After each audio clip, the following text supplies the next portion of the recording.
Welcome to the Kingdom Educators Podcast, where we empower Christian teachers to grab a hold of heaven's hope-filled perspective so you can activate transformational impact in your classroom and community. I'm your host, Jesica Glover, and I warmly welcome you to wake up to your strategic placement as a kingdom educator, anointed by the Creator and equipped by all of heaven to release the radical goodness of God that will transform lives and reshape education.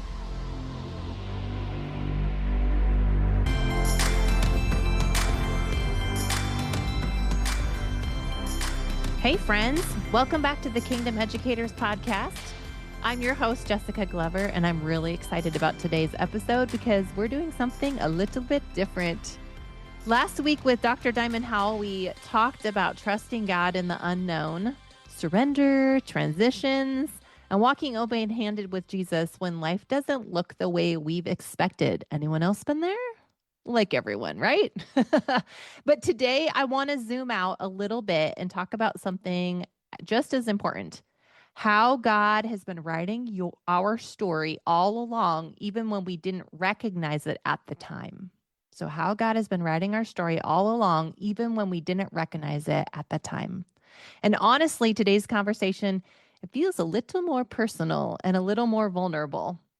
But before we jump in, I also want to quickly invite you to something really special. In lieu of Teacher Appreciation Week, I'm going to be hosting a live end of the year reset experience for Christian teachers happening May 26th and 27th from 6 to 7:30 p.m. Central on Zoom. And if this school year has felt heavy, or stretching, this experience was created for you. Spots are intentionally limited to 15 educators, but we have upped the number because there is a lot of interest. But I want you to know that registration closes on May 22nd, and the replay is accessible if you cannot attend live. So make sure that you're in, and you'll need a journal and a pen to participate. So make sure that you reserve your spot at kingdomeducators.com/workshop. Okay, now with the show.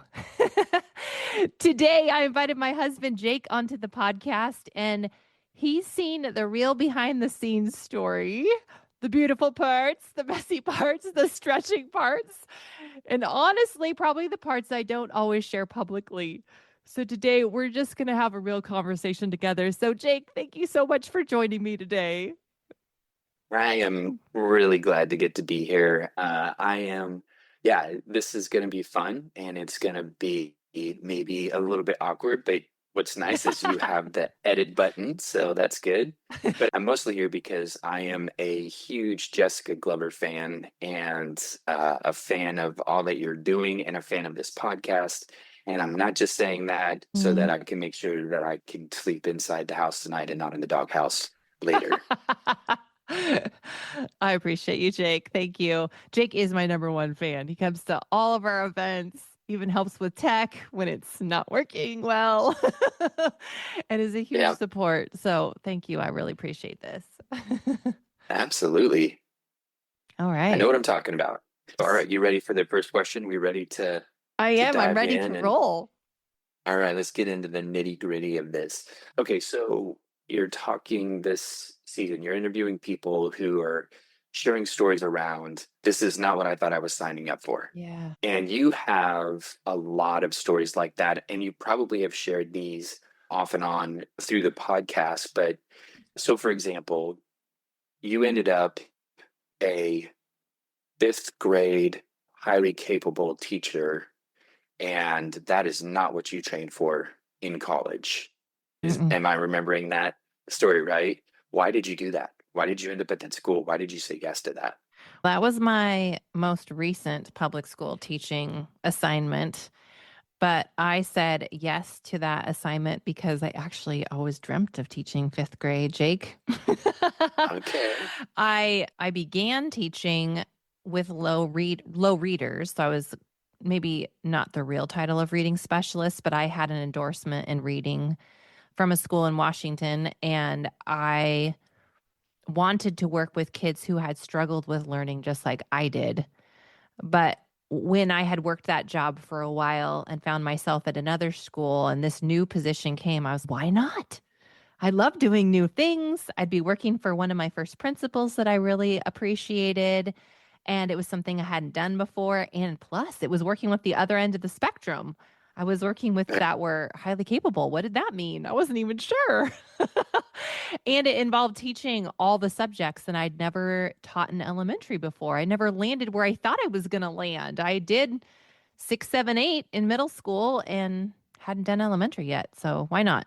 That's why I landed there. So there's this adventurous part of you, and you had been invited by a previous principal, excuse me, is like, we love what you've done. We want to see you come do it here again. So when you got into the job and you were excited to try the new thing, how long were you in that job before you're like, oh wait, there's a whole lot more going on here than this is not what I thought I was signing up for. Did that happen to you? Maybe I'm putting words in your No, mouth. you are not putting words in my mouth. That was so true. I've had an immediate memory of crying in my classroom an hour before school started with the math director for middle school math. She was new in her position and she was supposed to be supporting me and the other newer fifth grade highly capable teacher who had never taught seventh, eighth math. And I found myself in this situation of I was not trained in math. I got the general elementary math route teaching And forever ago because this was year 10 and 11 for me. So I'd been teaching literacy for a while, long time out of yeah, my undergrad master's program. yeah, So I'm thinking, what in the world? And then unfortunately, my administration said things on the regular. You're smart. You can figure this out. You're a hard worker. And so I just felt like I was kind of shoved to the side on, you can do it. Don't fret. You'll be fine. But really, it was, you can take care of it. It's not my problem. Right. And so you yeah, don't feel supported. yeah. So that's where I found myself. And then it was also teaching science. So I was then dependent upon the regular gen ed fifth grade teacher who was excellent with his science curriculum that he had created. And basically, him coming to me every Friday afternoon, telling me the plans that he was doing for the next week and asking me how I wanted to adapt them to work for fifth grade highly capable. I had never done, I can't even remember all the names of the levers and all the Right. different Yeah. topics. I was like, I've never done physics. I never actually took physics. Oops, was I supposed to say that? And then I had parents emailing me, asking me really big questions about math and science project. And felt very underqualified. I'll just say that. It was both humbling and I felt very stupid many times.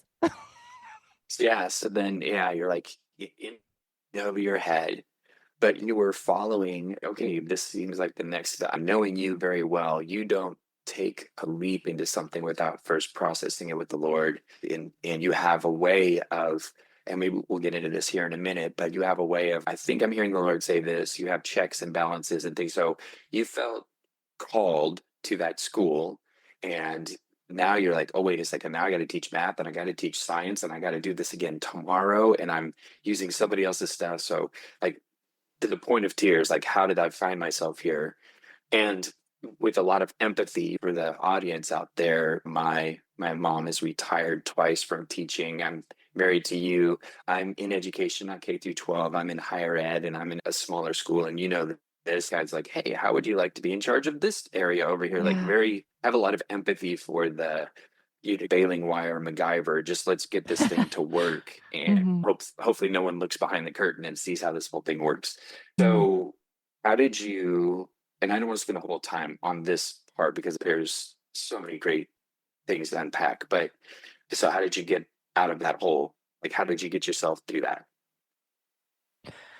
I think that gosh, the first thing that comes to mind is all the lessons I learned of what not to do. Mm. Yeah, I think that having support was probably my number one go to. When I first began teaching, I had met with two lovely women who walked me through some inner healing, actually, where things had been drawn to the surface as I began working with middle schoolers, recognizing, oh, I actually had a lot of learning traumas myself that I am re encountering as I work with low readers who don't want to be in my classroom and are exhibiting behaviors that are pushing buttons for me. But with the highly capable kids, some of that same stuff was happening on a different level because even though they were very intelligent, they weren't always able to communicate in a way where I could understand what their needs were. And Mm. so I actually, Jake, and I'm pretty positive I did this before these last 2 years there in Washington State, but I gathered a group of, I think it was like 5 women who I would email every couple weeks or text and ask them to be praying for me because I needed clarity. I needed wisdom and revelation from heaven on like how to do the day to day. And at that point, Yeah. I was literally learning the hard way how to set boundaries with parents and communication because I was working my Mm. all day Saturdays and unfortunately, I made the bad choice of emailing them on Saturdays. And then they expected that. And so I found Mm. myself in this role that extended beyond the 5-day work week because I had created myself to, or had painted myself as someone that was accessible, which put myself in a corner in terms of like, I had to take Sundays off for a Sabbath or I was going to go nuts.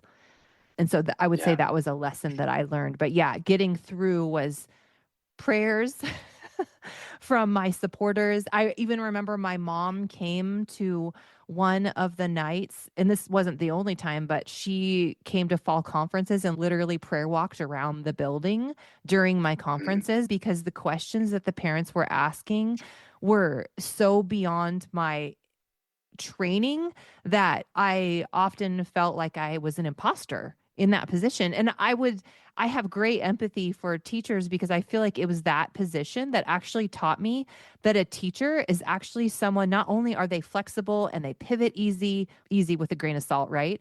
But they're constantly having to learn new things enough so they can teach them. And excuse me, teacher, if you're like a master of what you've been doing and you've been doing it forever, but I'm one of those people that I've worn so many different hats in the world of education in my 11 years of full time. And then I did subbing for a while. And, and now I'm doing other leadership positions. And some of us just don't master the thing perfectly. Yeah. And so you really have to take that. I am someone who gives information rather than I am the master of it. Does that make sense?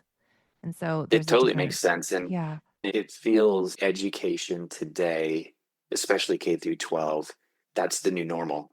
That Mm. everything is between regulations and changes in budgets and funding and the political winds shifting drastically one direction to another. And it is it literally is, being a teacher is an impossible job the way that it is currently structured. There is no way to do it well. And a teacher then is there ideally, and this is what I love about Kingdom Educators, is there to go, oh, I'm here for a purpose. I've been Yeah. called to this.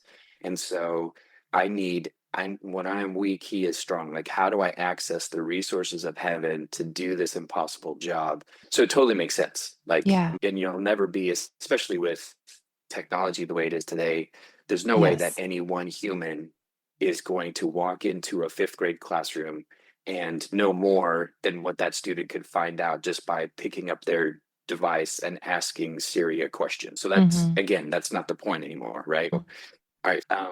And Jake, I Putting, do want to add real quick too. I think yeah. one of the other things that kind of quote unquote saved me or helped me through that time was remembering that the same curriculum that I had written years ago that was mostly just in my heart, but your kingdom classroom, even that course that I put together, is based on my book, Speaking Words of Life in Your Classroom. And it was just a series of lessons that I don't want to say perfected, but I polished to work for a particular classroom for it could span across age groups, and then I just took it with me to elementary. So we're saying we created a credo about our identity as a classroom. We spoke words of life over ourselves every day, and so continuing to do those things and then asking friend Holy Spirit as I'm what does management look like with highly capable kids versus kids that are maybe running off campus and cursing me out and throwing desks. Those look different. And so really tapping into, like you said, wisdom from heaven on, okay, God, what's this new adventure look like with you? And literally remembering myself like I did in middle school too, as I'm going around the room and maybe there's a little fire over here, there's a little tit tat over here with a kid. Holy Spirit, what do I do? And then just hearing a message in that moment and moving on it, or whispering in a kid's ear, remember who you are. And then immediately the kid sitting up and going, oh, yeah, this is what my name means. Those kinds of things. Yeah. And that is, for me, it keeps me on mission, remembering. And then I had, again, my teaching partners couldn't help be affected coming to me. And this is such an encouragement. Wow, your room feels so peaceful. How do you do that? How are you getting that kid to work for you? They were so wild last year, and going, oh my goodness, something's happening. Heaven is showing up here. God's presence is coming because I invited him into this space. Why am I surprised that people notice? Yeah. And they're asking me how, and they don't know him. But that's a piece that can grow through my interaction with them. But also, our ungodly coworkers, or they're not walking with Jesus, they can encounter strategies from heaven to use in their classrooms where it creates space for themselves and their students. I believe this, to encounter God, because he's the one during writing. I don't even know what I'm doing. Oh, Lord, help me with creative writing. What does this look like for this group of kids? And then kids would go, I just feel so peaceful during creative writing. And I'm like totally praying under my breath during the whole time. And or I put on some quiet music. It's like solitude. And they're like feeling God's presence, but they're describing it in their understanding. I probably went off on a tangent there, but those things helped me personally remain on mission. And even though it was so hard, and yes, I could have been crying in the morning over teaching algebra and all even, oh my goodness, geometry, and just going, how do I do this? But there's other things that are happening in the room where I'm like, this is what I'm born for. This is why I'm here, that keep us in that place of being on mission with Jesus. I'm called to this. Friend, can I just talk with you for a second? I know many of you are limping toward the finish line right now. You're tired, you've poured out all year long, and maybe you're carrying more heaviness than you even realize. That's exactly why I created the end of the year reset experience for Christian teachers. This is a live guided workshop where we'll slow down together and invite God into this season, because he wastes nothing. Not the stretching, not the hard moments, not even the parts of this year that felt unclear. Together, we'll reflect on where God has been at work, release the heaviness you were never meant to carry, and receive fresh strength, peace, and vision for what's next. Live on Zoom, May 26th or 27th, 6 to 7:30 p.m. Central. Just come as you are, bring a journal and a pen, and if you can't attend live, replay access is available. The investment is only $17, about the cost of 3 coffees. And because these are small workshop experiences, each session is limited. However, we've added a few seats because it's become popular. Registration closes May 22nd at midnight, so grab your spot now at kingdomeducators.com/workshop. I would truly love to walk through this with you.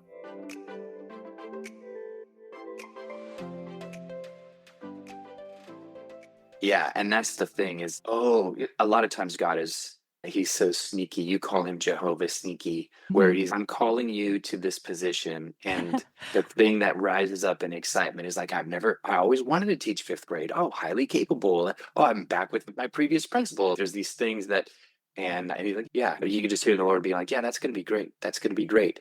And what he really is doing is you're going to use these things that you've been doing the last 10 years, and you're going to get to see how they translate in this environment. And you're going to find that I am the unchanging God. Because I've even seen in your substitute work, you're like, hey, I was teaching this kindergarten class and I pulled out of my quote unquote bag of tricks, things that you did with those 8th graders, things that you learned in speaking words of life. You started doing them with kindergartners right in the moment in the day. And you come home and be like, wow, this day, those kindergartners. And then you just unpack the story of partnering with the Holy Spirit felt. And then along the way, you have the team of intercessors. I probably, especially in the school district that you were in, you probably would have got flack for playing, say, Hillsong worship or Oh, something yeah. like that. But you played instrumental worship. And so the Mhm. kids are like, man, I just feel so peaceful. And you're like, oh, I know what that is. So anyhow, Mm. that's yes. So that's one. Okay. What do you do when you feel like you don't know how to do it? So I'm going to fast forward a little bit because I'm trying to keep an eye on the clock as well. So I want to talk about leaping from being a teacher to an entrepreneur.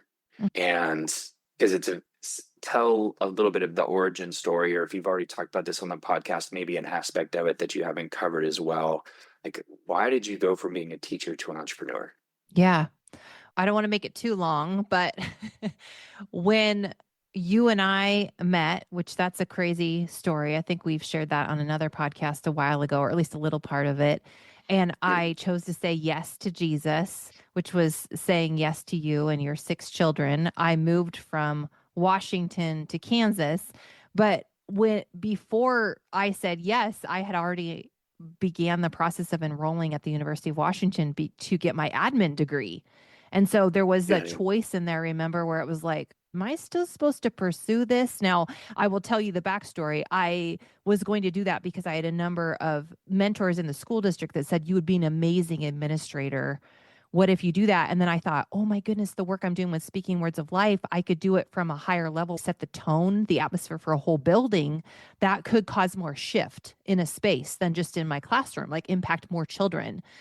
And that appealed to me. I didn't have a huge drive that was like, yes, I got to do this. If I die without being an administrator, I'm not going to fulfill my purpose. I did not have that feeling. It was just the next thing to do. And I had been waiting for a very long time for my promised family, which I had a word that I'd been holding on to for quite a long time, 15 years. And when I made my way to Kansas and you and I found, we were in the middle of what I felt was nowhere. I enrolled in Fort Hays State University. And once I did that and kind of read the paperwork and all that, I realized, probably thank you, Holy Spirit, for protecting me or keeping me. But I can't go into administration and be an automatic mom, especially not a mom of 6 kids. And at the time, we had the kids for bits of every single week. So in the schedule was changing. And I was like, how can I be a present person, let alone a wife and a mom, while I'm learning how to lead and steward an entire school building? And I don't know. I've watched enough principals to go, I'm not sure how often they're actually at home. And knowing that my dream or desire in mothering would be to be present, to recognize needs, to be able to partner with the Lord, just like I did in my classroom, to offer words of life to our kids now. And what does that look like? And so I said no to that and put that on the shelf. We ended up having a baby together, and she's now 9, praise Jesus. And during that season of staying home, recognizing, wow, that's the hardest job I've ever had. And then you and I found ourselves at a business conference in California in 2019, fall of 2019. Yeah. And Mhm. I thought I was going just to be a good supportive wife.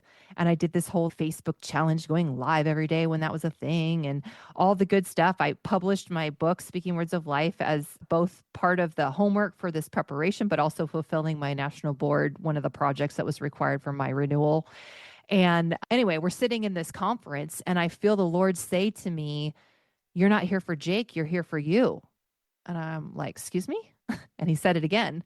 And you heard the same thing or something similar while you were in the restroom. And I'm like, oh no, how am I Yeah. going to tell you? Scoot ahead. I ended up signing up for this inner circle that was supporting people shifting into entrepreneurship. And it was like a track of leading, speaking, and what was the other one? Coaching, business coaching.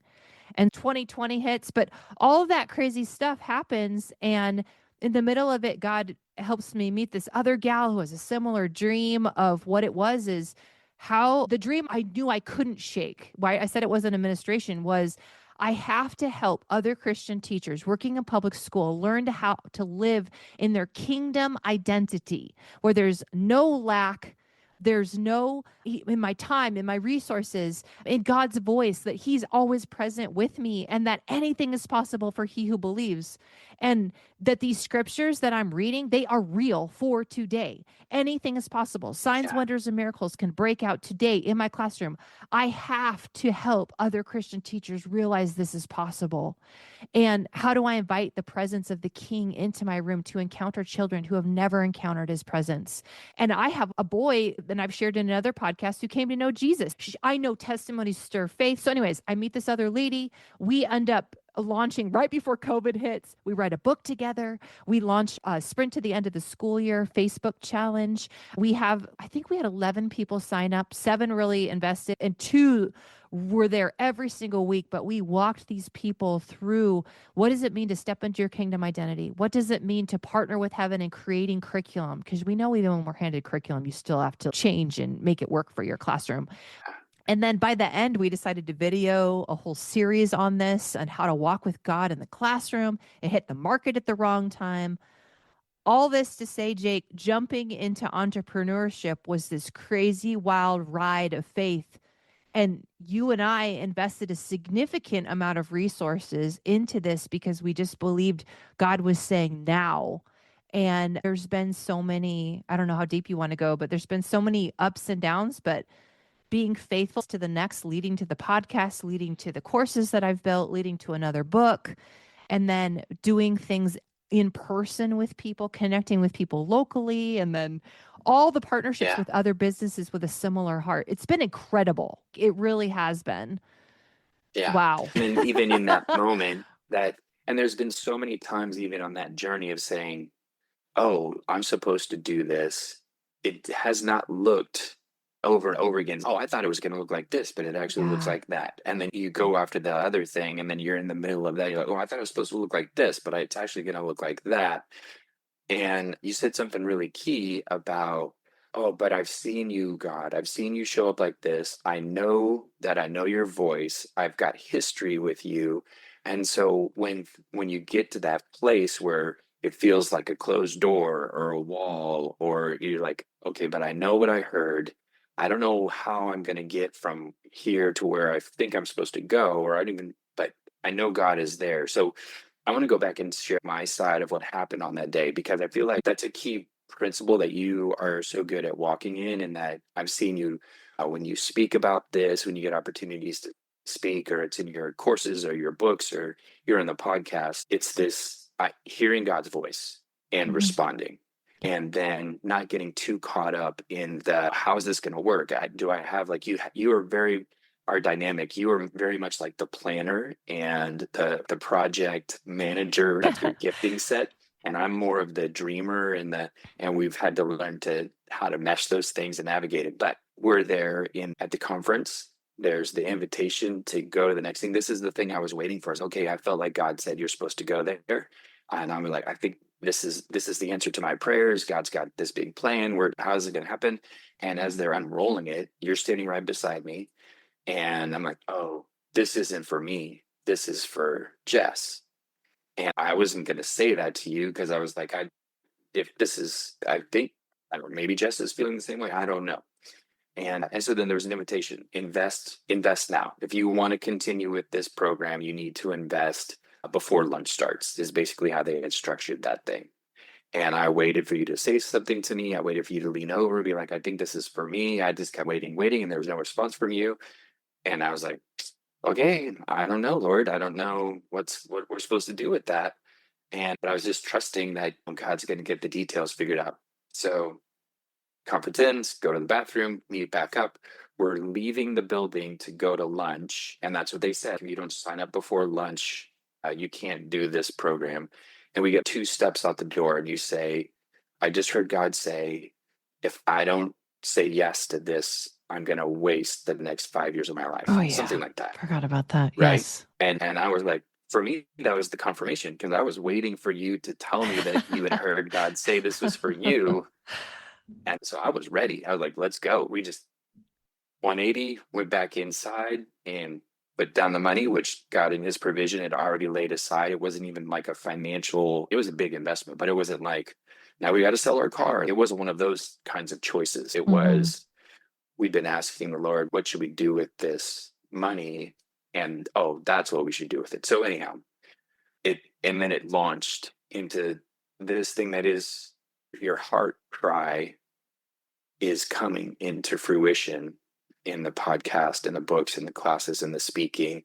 And you are getting to do professional development in school. So you are helping shape the culture of entire buildings. So it's really fun to get to see that. So I want to pivot and I want to talk about you as a runner. And you don't even know, maybe you know where I'm going to go with this, but you love to run. You're an amazing athlete. You're a smoking hot babe, and I love you so much. Thank you, Jake. The only times I've been able to keep up with you as a runner is when you were like 8 months and 3 weeks pregnant. That was the one time we went on a run I together. ran that long.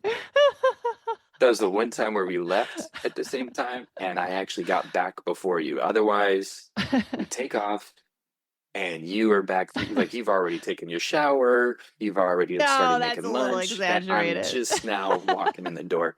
The other time that I've been able to keep up with you is when we've tried to hike 14ers in Colorado, and you just can't breathe. You're going through severe oxygen deprivation, and I'm like, oh, okay, good. Now you're not so fast. Anyhow, Well, I didn't know you can't hike fast. Yeah, so, being so from anyhow, Washington. the point of all of that is to say you have this thing where when you're running and you've had different sports injuries or things will happen, and then you get home and you're like, man, I'm in a lot of pain. And I'm like, why didn't you just stop running? Or like, why did you run so fast? And what you've said to me is, I run faster because I'm trying to get it over faster. And you're pushing through. And the reason why I'm bringing all this up is I think as you've grown, and I've watched you grow, and you as an entrepreneur, I got to see those fifth graders. I met you at that season, and They called you that was Dr. with you. Lover. Dr. Lover. And as I've watched this evolution happen, one of the things that I admire, in addition to listening to the Holy Spirit, putting a team of intercessors around you, but then you mentioned it as a fifth grade teacher, oh, I need to put up boundaries. I've watched you learn to get better at self-care in that. And I think that's really important for a kingdom educator to go, oh, how do I separate the work from my identity, from it's okay to slow down? Because you can, what's the phrase, the candle that burns twice as bright burns half as long, kind of thing. So I'm just curious. I wanted to give you an opportunity to speak to that side of this kind of a journey when things don't look the way you thought they were going to look. Yeah. Thank you for that complimentary little working up to this point. It's all true. I feel like I'm still growing in self-care, but one thing I've actually learned from you is that because we have so many children and they have so many needs, and we're celebrating this week the last two of the 6 graduating. Yay! Fly the coop, little birds. Yes. Let's go. We're going to be blowing the nest. The blowhorn out in the parking lot and dancing.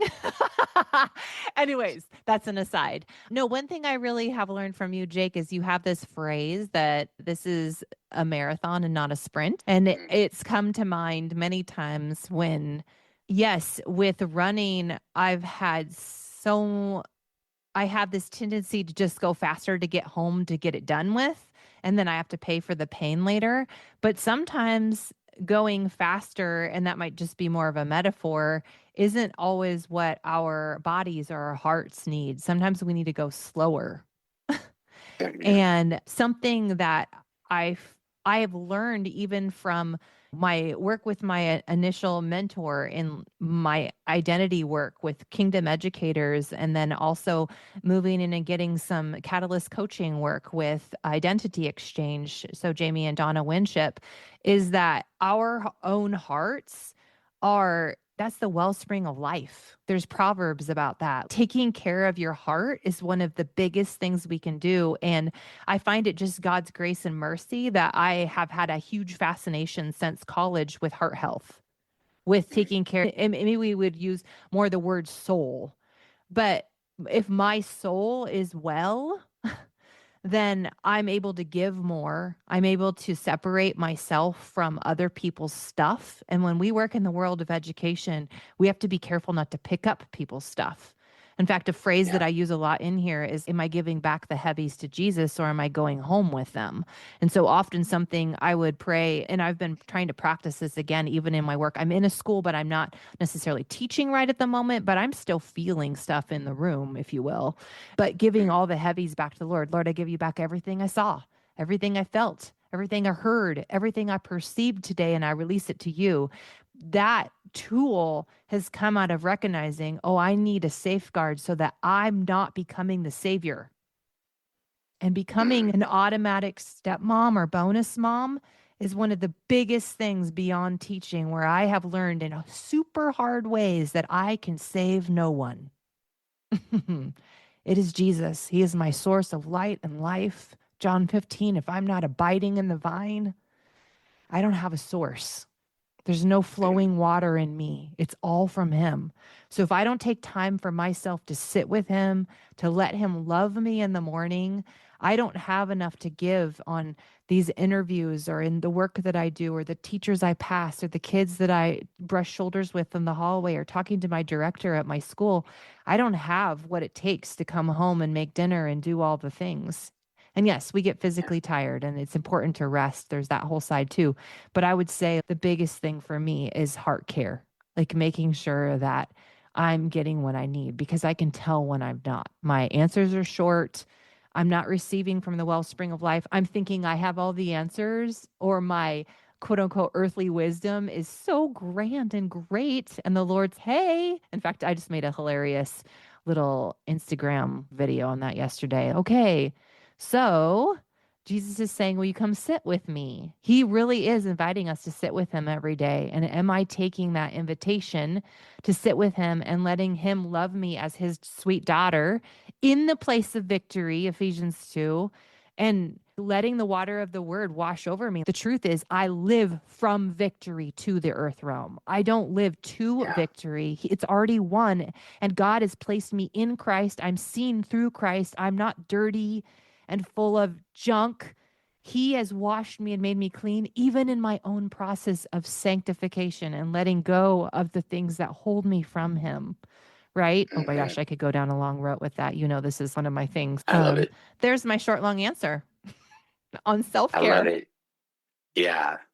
So here's something that I feel like has come out of this conversation, especially, is early days as a teacher, so many times feeling unqualified. I don't know why I'm doing this. I don't know how to do this, but God, you're here with me in it. And then out of that, you're learning how to help students approach this from a place of identity.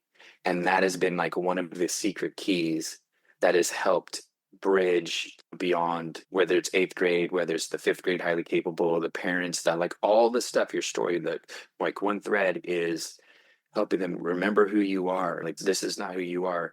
And now you're talking about, as all of these situations, your yeses to him keeps requiring you to go back and get plugged back into who God says Mm-hmm. you are.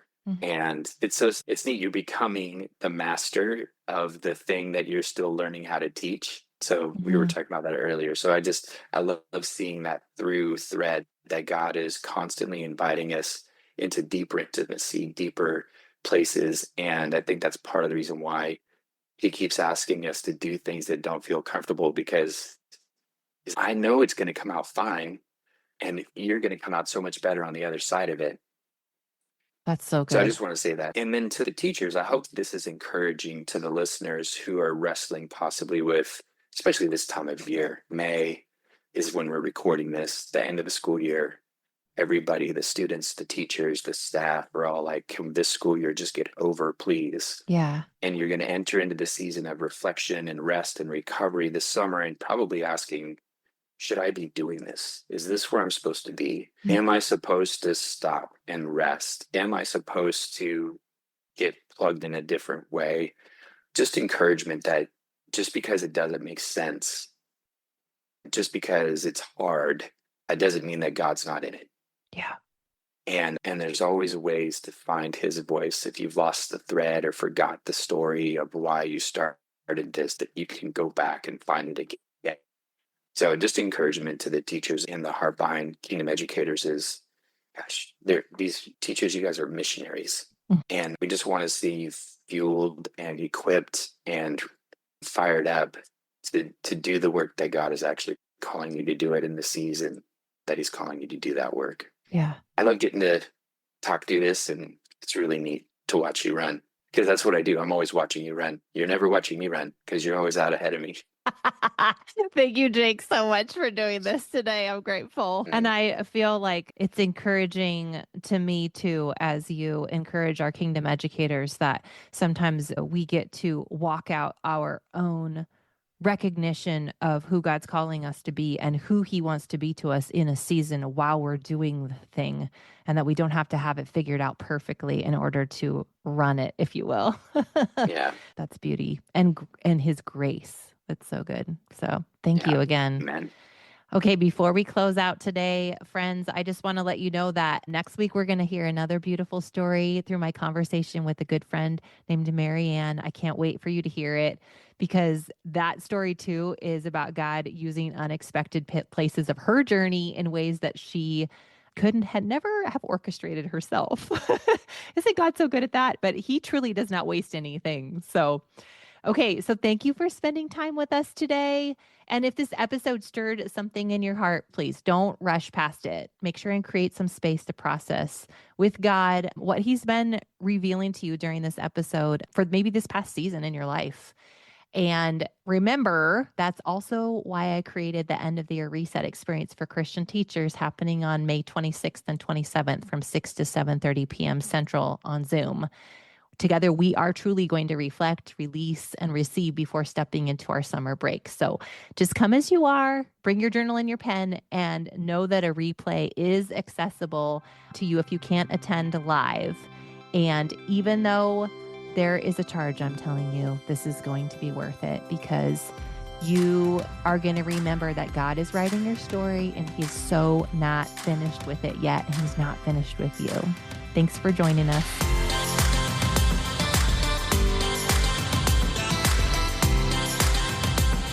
Thanks for tuning into this podcast. Please be sure to rate, review, subscribe, and share with your friends in education so they too can be strengthened and encouraged in living their kingdom identity out loud in this pivotal hour. And please visit kingdomeducators.com to receive your Kingdom Educator Daily Truth Declarations, my encouraging newsletter, and be the first to know about my newest resources, online and in-person events. And be sure to find me on the socials at kingdom.educators. Until next time, don't forget you are a history maker, and what you do every day is transforming lives.